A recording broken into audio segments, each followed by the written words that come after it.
What do you find sigils most effective for? I generally find pointing them at myself is the most effective use of them. So to get me to change rather than trying to force change in the environment. Partly to do with how I think they work in the first place, because I think they're altering the way your unconscious works. But also that you're nudging probability all the time. So it's easier so I can definitely exert some control over my inner state.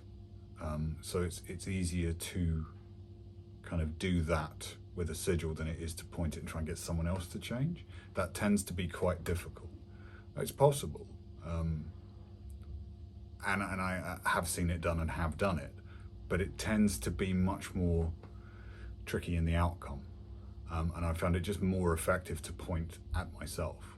And one of the sigils that I like to use from time to time is my desire becomes obvious, right, so that I can get a clear view of what I want. And again, because I found most of the time, once you know what you're after, it tends to start happening anyway.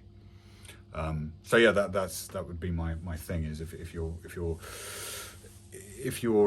using sigils and they're not working, you might be pointing them at the wrong thing.